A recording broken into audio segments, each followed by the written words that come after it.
Hey, what's going on, Fan Clan? Welcome back to the channel. My name is Danny Phantom. First of all, if this is your first time here, thank you so much for checking out my videos, listening to what I have to say. If you like what you hear, please consider hitting that subscribe button down below. If you have been here before and you continue to come back, showing your support, thank you very, very much. It means literally the world to me. So feel free to give a like, give a thumbs up, leave a comment, share it with your friends. I would really, really appreciate it. You guys are awesome. With that being said, about a month ago, we talked about bulk. I'm going to get into my main topic in a minute here, but I wanted to announce our winners for our Vivid Voltage Booster Box giveaway in the month of November. So for those of you who don't know, if you send us your bulk in the month of November or December, we are picking 3 winners each month, and each winner will receive a Vivid Voltage Booster Box. So we took in about 1 million bulk in the month of November, and we're on pace to do a little bit more in the month of December. If you don't know what I'm talking about, click back a few videos. I have a couple videos that go over bulk. We are accepting bulk. You can send it in. My cohort, my partner in crime, Papa Blastoise, is kind of the guy who spearheads all of that. Huge shout out to Papa for taking on all that bulk. There's so much of it that comes in, but if you sent in your bulk, you had an entry into win a free Vivid Voltage Booster Box. So we have 3 winners. So congratulations to Justin, Wes, and Jason. I'm going to give their Instagram names as well because there were more than just one Justin, more than one Jason. I think there was only one Wes. But Justin, who is Justin.POLRBEAR, so Justin.PolarBear.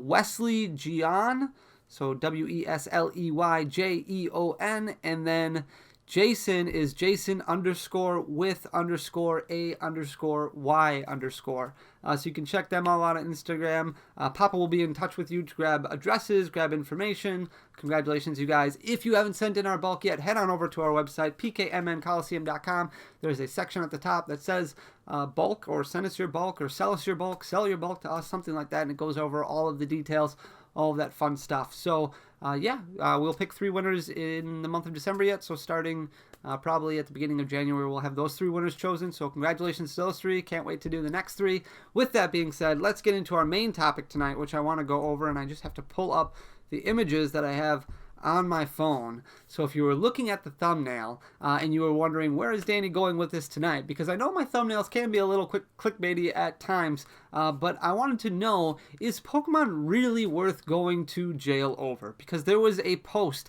that went down, and I'll post a picture of it right up here. This went down in the SF and Bay Area buy-sell trade group, so San Francisco and Bay Area buy-sell trade group, and it says, any of this stuff worth it going to jail over? Apparently a seller in the Indianapolis area seems to think so. This craziness needs to stop. If you don't pay the overpriced premiums of resellers charging 3 to 4 times the price of retail, this wouldn't be happening to begin with, but the greed to make a few extra bucks and collectors wanting the newest product won't end anytime soon. The same thing is happening here in the Bay Area, Central Valley, and Sacramento areas. And then he went and posted some screenshots. One of the screenshots says, I am an Anderson rep. This guy, shown in the picture below, tried to bribe me. Then he tried to intimidate me. After all this failed, he walked into the back and just took what he wanted. There is now a warrant for his arrest, and he took enough to make it a felony. So if you can't tell what it means just by looking at the pictures up here, basically he went into a Target. The Anderson rep was basically stocking the shelves with new Pokemon product.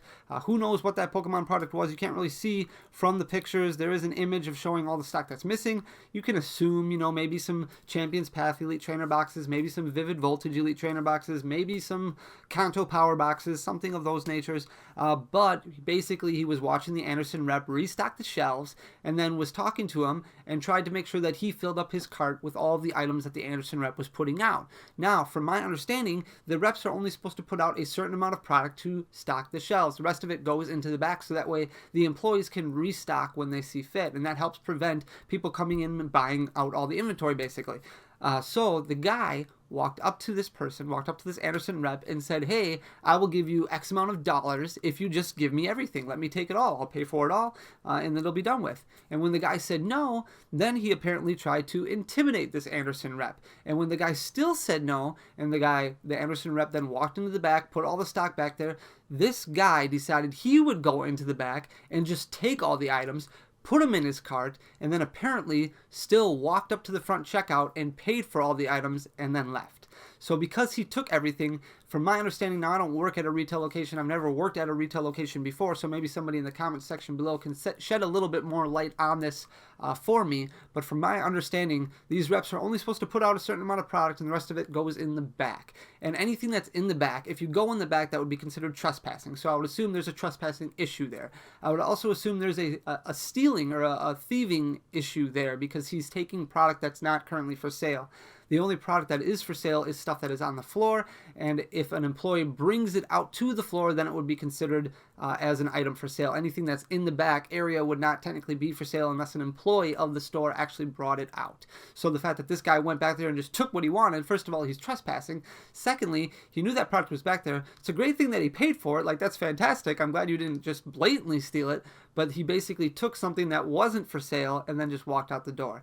So my question to you guys is this really what we've come to? Like, have we come to the point where the margins on this are so fantastic, and they're really not, but they're so fantastic that you're going into a store, watching the rep, whether it be Excel or MJ Withholdings or Anderson, you're watching them stock the shelves. You're waiting for them to get there. You're forming groups to see what these guys are putting up on the shelves. And when they don't put everything out, we're starting to bribe them. And when they don't take our bribes, we try to intimidate them. And when they don't respond well to our intimidation tactics, we go into the back and just take it.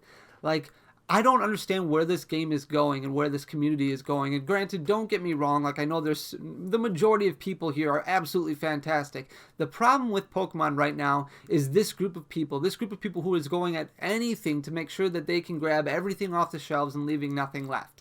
And that's kind of the problem that it comes down to when it comes to pricing these pre-orders and pricing this product, because you want to make sure that all of this product goes to everybody, that it gets into fair hands of people who want to just open things up with their kids, want to open things up with their friends, want to add to their collection, want to just have that joy of what they experienced, 20, 25 years ago, 10 years ago, that just like opening packs and like collecting the cards. Like, these are pieces of cardboard at the end of the day. This is a card game, and I don't want to say it's a children's card game, even though that's what a lot of people call it, because the majority of people who go to these regional events and these world championship events and international events are actually adults who are, range anywhere of 20 years old to 40 to 50 years old, all throughout the world. But at the end of the day, this is a card game, and it's a piece of cardboard. And the fact that we're breaking laws and we're trespassing into stores to try and get these margins it needs to stop. Like, it really just needs to stop. It's getting ridiculous. The margins that you're making on these cards cannot be worth it. Cannot be worth the fine. Cannot be worth risking jail time over. There is no way. And if we dumb this down and we get really to the nitty gritty of this, if you go into a Target and let's say you're buying these products at retail, so you buy 2 or 3 Champions Path ETBs at retail. Those are $50 plus tax. Then you buy Kanto Power Boxes. Let's just say some of them were there. So he bought 4 of those, even though probably I've never seen a Kanto Power Box at Target. Not to say that they haven't carried them, but I've never seen one there. So let's say he finds 4 of those there. So that's $40 plus tax. And then let's say he finds some Vivid Voltage ETBs. So those are $40 plus tax. Let's say he finds 10 of those and goes crazy. So he's spending anywhere between $800-ish plus tax on these products. And what are we really retailing these for? What are we really reselling these products for? If you're selling them online and you're selling them on websites like eBay or OfferUp or Mercari or some other website that's going to take a fee, like a 10, 12, 13% fee off the top, then you got to pay to ship it. Your profit margins are not that great. If you're selling them on Marketplace, the only thing that's really going to be worthwhile is probably those Kanto Power Boxes, because even the Champions Path Elite Trainer boxes right now are only selling on average for like $70. It's not that much over what retail was to begin with. So you're looking at maybe $20 there. So you sell it for, let's say, $70. On a good day, you're making $20 in your pocket, or $15 in your pocket, somewhere around there, depending on what your tax rate is, depending on gas, depending on whatever else you want. And then that's not even factoring in the time that you spent making sure that you do this. So is that really, really worth risking it all, risking the fine, risking the jail time? It just doesn't make sense to me.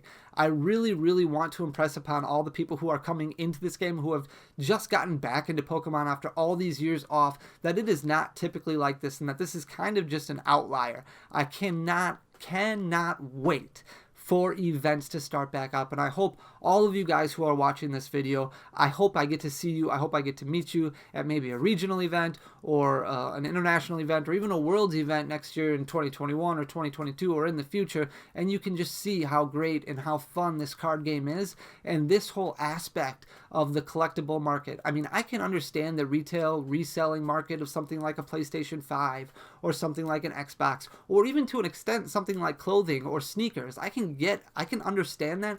I cannot understand the resellers market behind Pokemon because it does not make a whole lot of sense to me.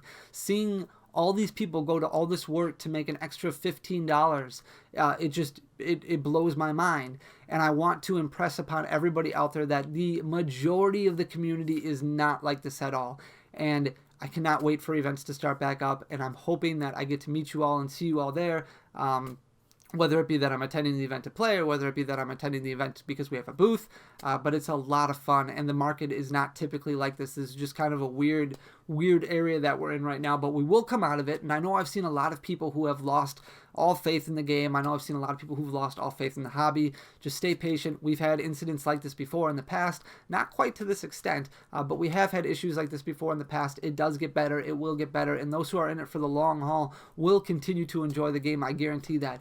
But I wanted to get your thoughts and your feelings behind this, and if there's been anything crazy that you've witnessed or experienced when you go out, because I don't think it's right to go out and just, buy everything out at the stores. And I understand the desire to open up, 10 or 12 Hidden Fates Elite Trainer boxes, but I also understand that there's a lot of other people in your area who also want the opportunity to open up a Hidden Fates Elite Trainer box. And if you're buying them all out, nobody is getting those opportunities except for you, whether it's just to open or whether it's to buy to resell. There's other opportunities out there that are more lucrative than buying and flipping Pokemon cards. I can guarantee you that, especially when it comes to a set like Champion's Path, where you have 2 chances of making your money back, and that's either Charizard. Other than that, there's nothing in that set that's worth more than $75 or $50 for that matter retail. So is it really, really worth it to be going through all of this to open up a Champion's Path box? I don't know. And it's on to us to make sure that we don't pay those astronomical prices when it comes to resellers. And that's kind of also why I get behind brick and mortar stores, or why I get behind retail stores that started upping their price a little bit to that, $60 for a Champion's Path Elite Trainer box, or $65, because they're doing what they can to make sure that reseller market comes down a little bit. And also at the same time, they're the ones who are taking all the risk. They're the ones who open up the store. They're the ones who pay their taxes. They're the ones who go crazy to make sure that they have all their paperwork. They're the ones who are buying all this other product that isn't selling, so that way they can get allocations on some of this stuff. It's not really fair that somebody can just swoop in and take all the additional retail profit, and they're stuck selling booster boxes for $40 under retail, and then selling a Champion's Path Elite Trainer box for MSRP when somebody's able to sell it for double the retail who doesn't even have a business license. So that's my rant and my thoughts behind it all, and I'm curious to know what you guys all think. This story was more just for fun to discuss, see what you think. I don't think it's this bad right now all over the place. This is kind of an outlier, but it does seem like it's happening in a few different areas. So let me know in the comment section down below if you've seen anything crazy. Let me know if you think it's really worth going to jail over or paying fines over. It's just kind of ridiculous. With that, I hope you all like the discussion. I hope you like kind of the offbeat topic for tonight. We'll get back into things a little bit more serious after Sunday's video where we go over our bulk treasure hunting. But thank you so much for checking out this video and for just kind of hanging out for 10-15 minutes and talking. I hope you liked what you heard. If you do, hit that subscribe button down below. You guys are awesome. Thank you so much. We'll see you next time. Peace.